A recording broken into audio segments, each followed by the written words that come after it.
Yesu ariko arakora ibitangaza mu isi, ariko arabikora no mu ishengero rya Hope Church. Impumyi zirahumuka, ibifamatu birumva, abatabona barabona, abatavyara baravyara.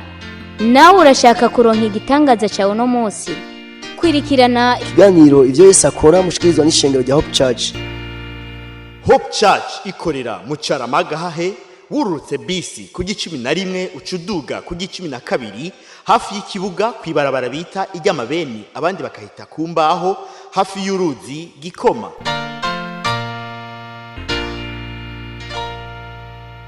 Kaze muri kiganiro mukunda cyane, kiganiro ivyo Yesu akora mutegurirwa mugashikizwa n'ishengero rya Hope Church. Hope Church nko mavyumvise ikorera mu Caramagahahe kwibarabara bita iry'amabeni. Muka muri kumwe na Pasteur Jackson Nkeshimana. Muri iki gitondo rero ni gitondo ciza, igitondo Imana yatwongeye, igitondo tugira tubonemo ivyiza vy'Imana. Uno musi rero wa kane n'umunsi mwiza Imana yateguye kugira ngo tuhezagirirwemo. Uno musi rero ijoro rashaka kwa ryabaye rirerire ariko wabwakeye, kandi uno musi rero Imana irafise ico igomba kugukorera ciza.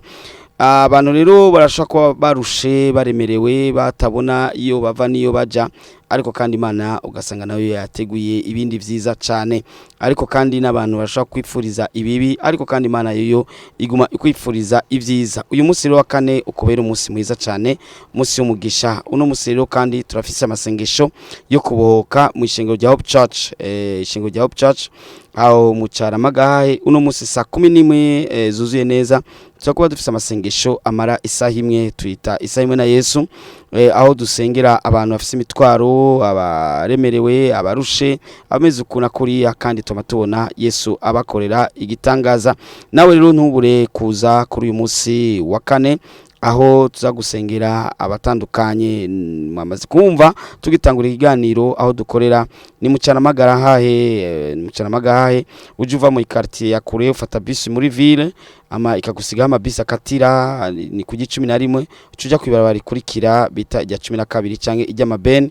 Aho nyene niho dukorera, ugeze kuri iryo barabara ucubona urusengero ruri muri clôture na portail ya bleu. Aho nyene niho dusanzwe dukorera. Turagwaye kaze uno munsi saa 11 kugeza saa 12 tuzakuba tuko turasengera abantu bafise imitwaro iyi n'iyindi. Ndakubwire kandi ikindi naco nuko ni mugihe woba utahabonye neza, ndaguha nimero za telefone zo mu protocole 68 ubusa 9 ubusa 8 ubusa 3, 68 ubusa 9 ubusa 8 ubusa 3. Uyu mwanya rero tugira tuhakanya kugira ngo mumvirize ubutumwa bwiza. Inyuma y'ubutumwa bwiza turagaruka kandi tusuye kandi tuvugane namwe n'ubutumwa bwiza twavuze mu ishengero rya Hope Church. Yesu ariko arakora ibitangaza mu isi, ariko arabikora no mu ishengero rya Hope Church. Reka dusome ijambo ry'Imana ryanditse mu guharura 12 ku murongo wa 6. Turaza gushikana ku 8. Turasoma mu izina rya Yesu. Arababarira ati, mumva amajambo yanje, asangwa muri mwebwe hari uwo mvugisha je uhoraho, nzomwimenyeshereza mwiyerekwa, mvugane nawe mu nzozi. Ariko umusavye wanje Mose siko bimeze, ayoboka mu rugo rwanje hose, uyowe twama twivuganira mu kanwa na kandi foboye ntafinze, kandi ishusho yanje je uhoraho arayibona. None rero niki cyatumye mubahuka kunegura umusavyi wanje Mose? Imana ihabwe icubahiro. Yesu ashimwe. Tumaze iminsi turiko turiga ingene ubugenzi buca mu kuvugana n'Imana. Nta muntu yo kubwira ngo turabagenzi kandi batavugana. Wongo kweli. Yobwira ngo nakana umugenzi wamubaza ugasanga ntimuzinanye. Ariko kandi hari ubundi bugenzi butandukanye. Ariko ijambo nahawe muri aka kanya nahawe ngo igipimo ngo ushobora kwipimirako ko ugihagaze neza imbere y'Imana. Hari abavyeyi benshi bafise za thermometre mu nzu, kuko abana hari kindi gihe usanga bashuha, bigasaba ko agira ka thermometre kugira ngo azarapima ubushuhe bw'umwana. Ico ni gipimo. Yesu ashime. Hari abandi bantu bafise amametero canke dekametero mu nzu, kubera ibintu by'amatongo niki agenda akipimira wenyene. No mu Mana hari agapimo Imana igupimirako, mugabo kandi hari n'akandi gapimo wowe nyene ubwawe ushobora kwipimirako. Abantu barashobora kugupima bakaguha amametero atariyo. Uravye umusore ahagaze ngaha yoba apima imetero zingahe? umwe ashaka kuvuga imwe n'inusu undi imwe na 52 kubera abo bagupimye. Mugabo we ariyiza igipimo apima. Uravye uyu mupapa ahagaze ngaha ukamubaza ingwara agwaye, hari uwovuga ati nta n'ingwara n'imwe afise, canke umuraba yoba agwaye ibicurane gusa, mugabo we arazi ibimurimwo. Nawe buriya hari agapimo kagupima wowe ubwawe ushobora kumenya ingene umeze. Twasomye amakuru ya Mose. Buriya uyu ni Mose, havuzwemo Mose gusa, mugabo kandi harimo na Miriam grand sœur wiwe, hakabamwo n'uwitwa Aaron mukuru we kandi. Bwana Swesana, aba bantu barakoranye na Mose. Mose yari yagize ikintu kitameze neza. Uhereye ku murongo wa mbere aho kuri 12 nyene, uhereye ku murongo wa mbere urabona ingene Mose yagiye kurongora umunyatiyopiya kazi, umunyafrika, kandi Imana yari yarababujije gutwara abagore bo mu yandi mahanga. Yari yagize ikosa imbere y'Imana. Ariko kandi uretse ko yagize ikosa, bene wabo nabashikiwe, nukuvuga mushikiwe Miriam na mukuru we Aaron, baca batangura kumunegura. Bwana Swesana, batangura kumunegura bavuga bati wewe kubera iki Imana ikuvugisha kandi tuzi icyaha wakoze? Wararongoye umugore wo mu yandi mahanga kandi waramurongoye, kandi bibiribwa ngo yaramurongoye koko. Amakosa y'abandi abantu barakuze kuyabona.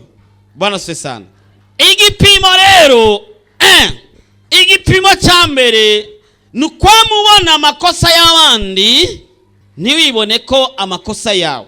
Ico ni igipimo cya mbere kigupima kugihagaze neza imbere y'Imana. Umuntu ahagaze neza ntabona amakosa y'abandi. Biblia ivuga ngo toa kwanza boriti ndani ya jicho lako. Ubwo mubona amakosa y'abandi usihukumu sije ukahukumiwa. Ngo ntugaciranira imanza ngo nawe ntuzohava uzicirwa. Igihe cyose uzokwamubona amakosa y'abandi bantu utabona gwawe, menya ko utagihagaze neza mu ijambo ry'Imana. Iki si igipimo gipima abapagani oya. Ni igipimo abakirisu badasambana, batanywa inzoga, batica, abakirisu bavre. Ariko n'umukirisu asenga yinjira impwemu ameze neza. Bibiliya afise mbere zine, y'ikirundi, Giswahili, Cyongereza n'igifaransa. Afise n'indi Bibiliya nininya iguma muhira kinini gose yugurura gutya, yamasenga gatatu ku munsi, ameze neza imbere y'Imana. Ariko umwanya wose aguma negura abandi, aguma abona amakosa y'abandi. Igihe cyose uzokwamubona amakosa ku bandi, menya ko utagihagaze neza. Bwana Swesana, ngwengene yambara abasha, ngwengene agenda, ngwengene baze bagushira kamera hirya bakwereke nawe ingene ugenda, hamuze wirabe uzotangara. Nari nkiri muto, narigeze kurengana ahantu ndi nyuma y'abigeme bamwe, bariko umwe yariko avuga ngo urazi ngo ajya mu quartier abakobwa beza ngo ni jewe nanuzenya. Umutima nti ninde yakubwiye kuri mwiza? Ashaka kuba agasore kamuhenda kugira ngo kamukorere ikibi, kakamuhenda ngo ni mwiza. Bwana Swesana, amaso yawe bwira Imana, amaso yawe azorabona n'ivyiza. Urumva byumvikana ko umuntu abafise amarori ku maso abona ivyo gusa. Bwana Swesana, kuva no musi uzorubona ivyiza. Amena. Amaso anegura abandi ubwira ora yagukurire ko aguha amaso abona ivyiza no kubandi. Undi yambaye neza nezerwa, undi yateye imbere nezerwa, undi yamenye kwishura nezerwa. Bakwiye ngo naka ngo yamenye kwishura usanga yaratirishije. Nta byiza rero kubandi, ni wowe tu peke yako. Igihe cyose uzosanga uguma unegura abandi, menya ko icyo gihe utagihagaze neza mu Mana, Imana iguhezagire. Icya kabiri, igihe cyose uzokwidodombera Imana, menya ko uzoba utagihagaze neza. Imana mu bintu yanka kuyidodombera. Abisirayeli bavuye muri Egiputa, bavuye ari ibihumbi byinshi, ariko bageze mu nzira bivanye n'ibibazo bagiye bahura nabyo, harageze igihe batangura kwidodombera Imana. Muravyibuka iyo nkuru, murayizi. Imana ikifata decision yo guhindura mission yari ifise. Imana yari ifise mission yo gukura Abisirayeli ibajana mu gihugu cyabo cy'Ikanani, ariko ikifata umugambi wo kubicira bose mu bugaragwa, ijanayo abana babo. Urabona aba bana bameze neza, aba ntibidodomba. Utamuhaye mukatararira ripe mukate nidodomba ngo acha we naye ho na gisiko tangule wa uko baba aba bana ntangorana bana se sana. Ariko abantu bakuze igihe cyose usanga bidodombera, kugezaho bidodombera n'Imana yabaremye.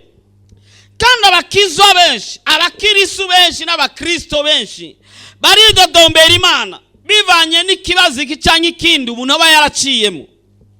Erega muri iyi si harimo ibibazo, harimo ingorane, hariho amatatizo mingi bwana sede sana. Kandi izo ngorane uko zibandanya ziba nyinshi, zimwe ziba ziragupima.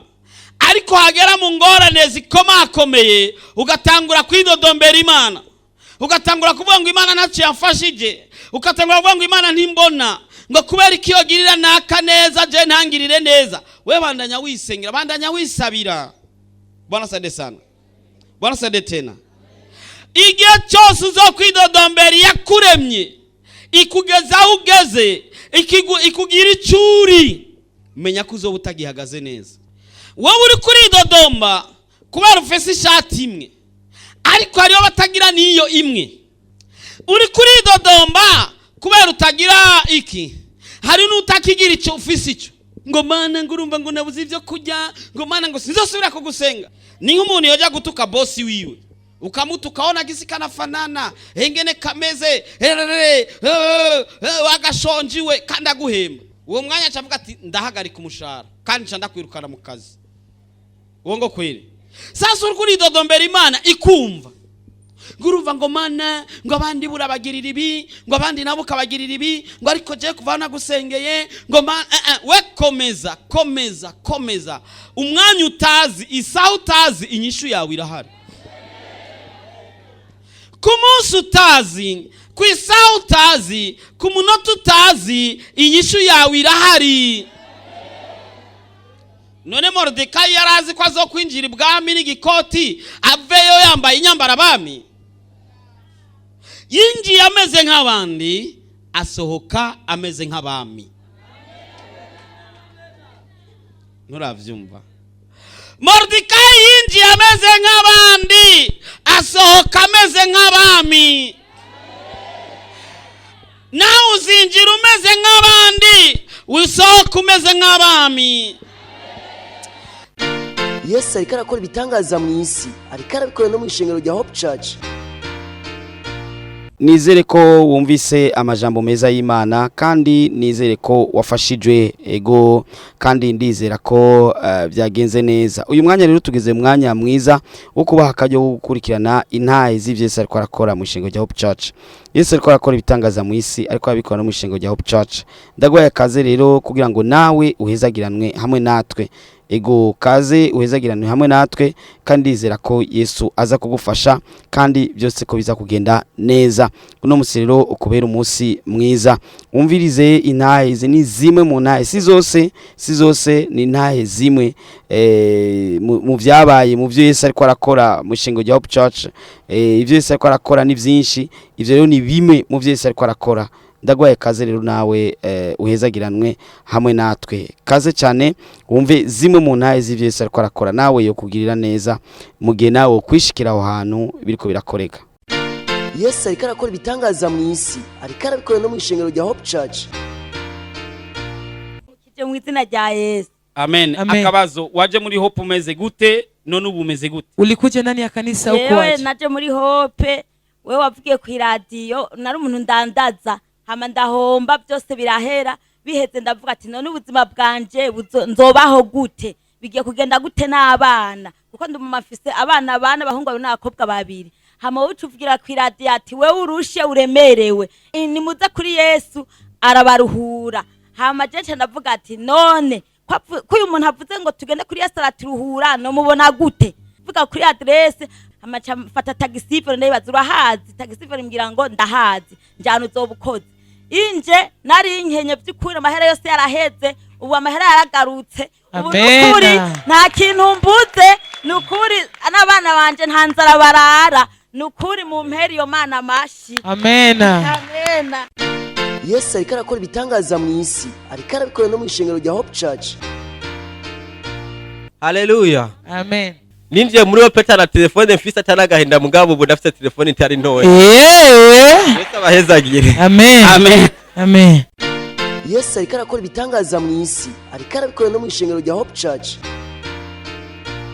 Yesu nashimwe. Amen. Anje magaze ngaho shima Imana kuva shika ngaho muri Hope Church.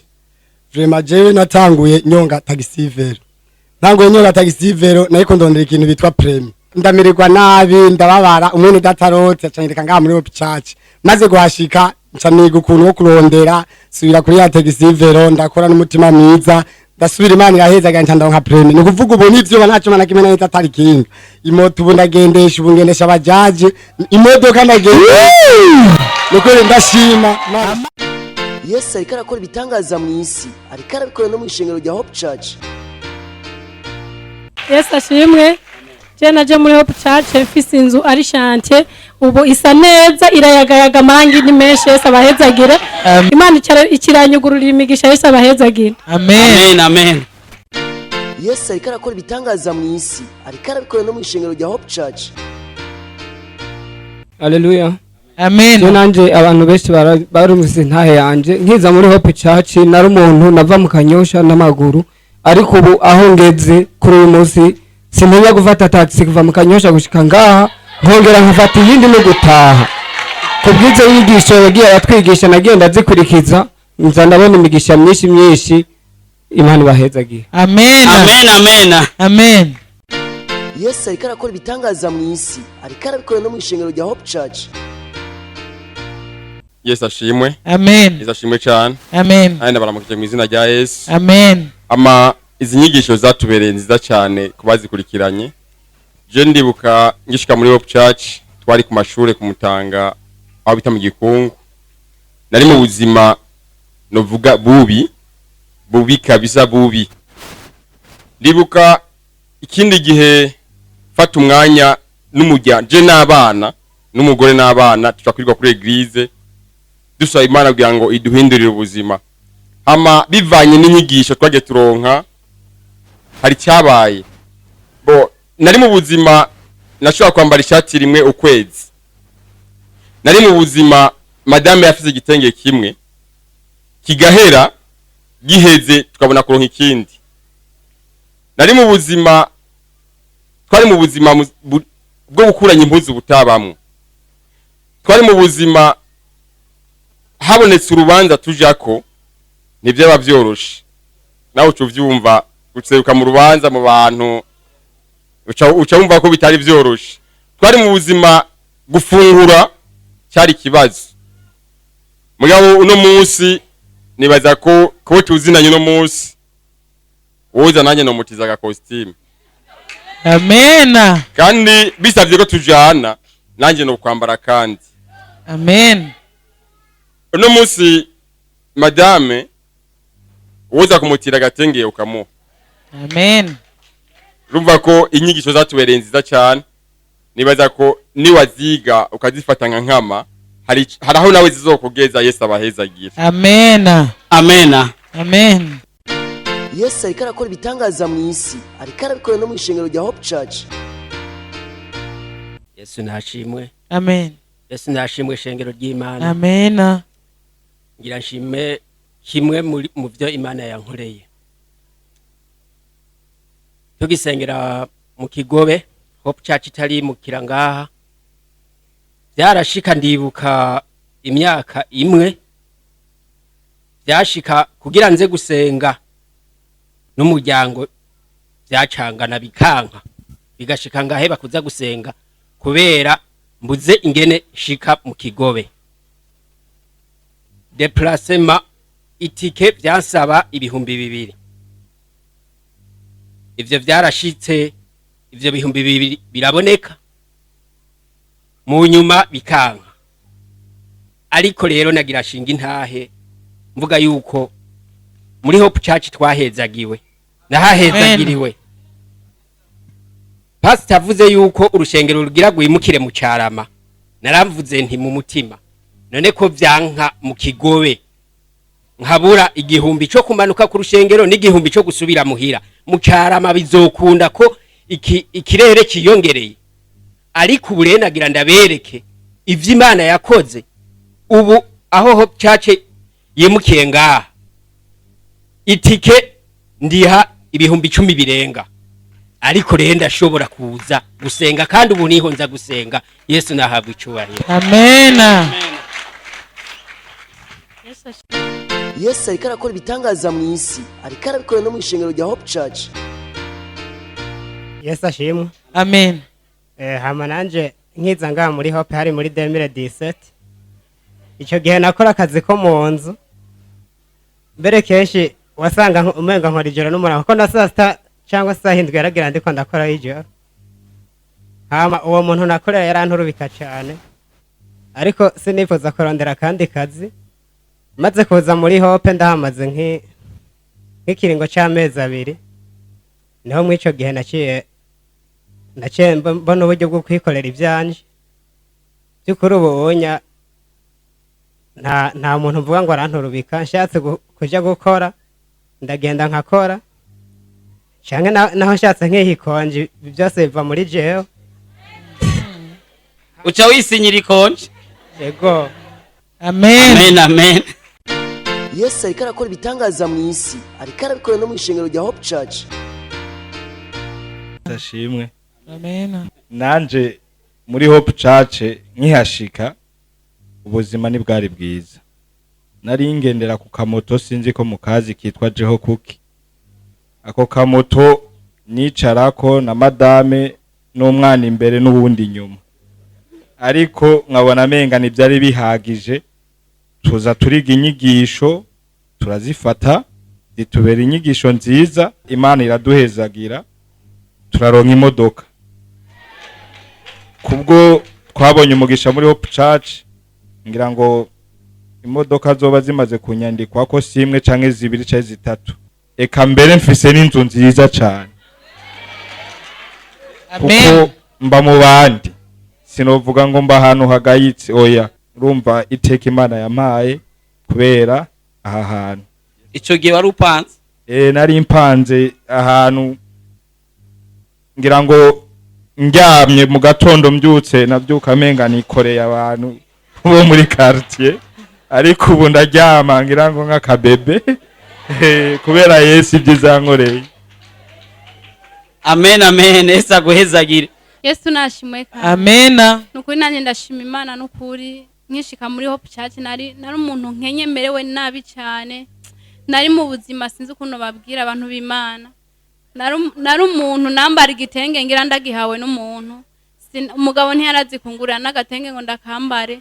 Naye mfise umugabo umva amahera yarose yose yaherera mu nzoga n'akarasiyo kabana sinashobora kukaronka. Muga maze kugera muri ishengero nari narazungurutse mu mashengero menshi cyane narabuze ubutabazi. Muga maze kugera muri ishengero nukuri narabonye nukuri Imana. Ubu mushinga nawe wanje aratanka mubona kandi akarasiyo nkakaronka kandi ubu igitenge cy'umugabo ndacyambara kandi ubu ndabayeho neza cyane kandi ubu mperuka kugura parcelle tugiye kubaka nukuri ubu unyanda nameze neza cyane nuko ndashima Imana. Amen. Amen. Amen, amen. Yesu ariko arakora ibitangaza mu isi, ariko arabikora no mu ishengero rya Hope Church. Yesu ashimwe. Amen. Jewe nshitse muri Hope nahasanze inyigisho nziza cyane. Zari inyigisho zituzanira ukwizera. Muri ico gihe umuntu yankoresha ariko misi yose yakwama yankindanza ambwira ati burya we waciriye amashuri hagati ntiwize ivy'imishahara cyangwa amapromosiyo ushire ku ruhande. Iyo habaye nk'utuntu novuga novuga tw'ingendo barashiramwe abandi mugabo je bambwira ati burya we ntufise diplome ya kaminuza. Ico gihe byarambabaza cyane, ariko ico nagira ntomore nuko umwungere yaranyigishije ibyo kwizera no kwihangana. Muri ico gihe navaho ndababwiye ubutumwa bwiza kandi bikabanezera. Muri ico gihe no hace hasubira hagafatwa ingingo zo kuvuga ati wa muntu ahora tubwira ubutumwa bwiza ubu nawe mutamusizemwo ntimuzovaha. Yesu ashimwe cyane. Muri ico gihe ndagishimira Imana. Yesu ariko arakora ibitangaza mu isi, ariko arabikora no mu ishengero rya Hope Church. Nizere ko wumvise izo zimwe mu ntahe, si ntahe zose ariko ni zimwe mu ntahe z'ivyo Yesu ariko arakora. Ndaguhaye kaze rero nawe Yesu akugirire neza. Uno munsi rero turaza kuba dufise amasengesho yo kubohoka. Uno munsi dufise amasengesho yo kubohoka isaha 11 kugeza isaha 12 aho nyene mu Cyaramagahahe. Adresse ni mu Cyaramagahahe, ujuva mu yindi quartier ufata bus ikakushikana kujya 11, ufata bus muri ville rero bus za Cyarama gushikana kujya 11, aho kujya 11 ucufata ucugenda n'amaguru ni intambuko nkenya gusa kwibarabara bikurikira bita iry'amabene. Naho baza aba motare abaki bose baba bari ngaho babwiye ati nyereka ibarabara ry'amabene, baca bari kwerekana ibarabara rikurikira urihagaze ko gusa ucubona ishengero. Turagwaye kaze uno munsi saa 11 tuzavuga turasenga, kandi saa 11 n'amasaha meza abantu bamaze kuva ku buzi, tukashikana saa 12 kugira ngo kandi ushobore no gutaha hakiri kare. Ego cyane guhera saa 11 kugeza saa 12 turako turasengera abantu kubohoka abafise imitwaro n'iyindi. Ariko kuri uyu wa Mungu tuza dufise kandi amasengesho adasanzwe aho tuzosengera abantu bose bafise imitwaro iremereye, abarushe, abagwaye, abafise ibinabiriya, abo satani yaboshe mu buryo bucanka ubundi. Hariho n'abandi usanga ataronka nitiro, usanga afise ikibazo kinakiriya. Kwa Mungu rero tuzobasengera. Kwa Mungu naho dusenga amiga abiri. Amiga ya mbere atangura saa 2:15 agahera saa 4:15. Amiga kira kabiri agatangura saa 4:45. Ego cyane. Turagwaye kaze rero uno munsi saa 11 turagwaye kaze no kwa Mungu. Guhera saa 2:15 tuzatanguye amiga ya mbere, saa 4:45 tutangure amiga kira kabiri. Turagwaye kaze rero, turagwaye kaze. Yesu aguhezagire. Uyu munsi wa kane kubera umunsi mwiza, kubera umunsi wo kubona ivyiza, kubera umunsi wo kwitabwaho n'Imana, kubera umunsi wo gukurikiranwa neza n'Imana, kubera umunsi wo kunguka n'imbudandaza, kubera umunsi wuko dossier yawe yishurwa, kubera umunsi wiko ivyiza bigaragara mu buzima bwawe. Ego cyane. Uyu munsi rero ntiwidoge, ntiwidodombe, ntihagire ikintu na kimwe kibi kiza kukubako, ahubwo Imana ikugire neza, ikwiteho. Uzuravuga amen. Ikwiteho, ikugwanirire mu ntambara zose, mu bihe byose. Yesu abane nawe. Ego cyane. Murakoze cyane. Reka mukanya tuzaturangije. Pasteur Jackson Nkeshimana nabanye namwe wo mu ishengero rya Hope Church. Ndavuze nti merci. Kaze rero navuze nimero za protocole mu gihe utohabona neza. Protocole ni nimero za protocole 68 ubusa 9 ubusa 8 ubusa 3. Ego ni izo ni nimero zo mu protocole. Turagwaye kaze kugira ngo ukurikirane nawe uhezagirwe hamwe n'abandi. Urashaka kuba wacerewe cyangwa ukabona utahabonye neza, ucu telefona uwo mu protocole kuri 68 ubusa 9 ubusa 8 ubusa 3. 68 ubusa 9 ubusa 8 ubusa 3. Ego cyane. Yesu agahezagire, Yesu akugire neza. Murakoze cyane. Yesu ariko arakora ibitangaza mu isi, ariko arabikora no mu ishengero rya Hope Church. Impumyi zirahumuka, ibifamatu birumva, abatabona barabona, abatavyara baravyara. Mweje kumviriza ikiganiro ivyo Yesu akora mushikirizwa n'ishengero rya Hope Church. Hope Church ikorera mu Cyaramagahahe, wururutse bisi ku 11 ucuduga ku 12 hafi y'ikibuga kwibarabara bita iry'amabeni, abandi bakahita kumbaho hafi y'uruzi Gikoma. Woburusha, woburemerewe, wofise ibibazo waburiye inyishu, wobugomba kwakira Yesu Kristo nk'umwami n'umukiza w'ubugingo bwawe, wobugomba kuvugana n'umukozi w'Imana Pasteur Jackson Nkeshimana, womwandikira ubutumwa bugufi kuri 76 96 96 96 kugira ngo agusengere kandi agufashe mu buryo bw'impwemu.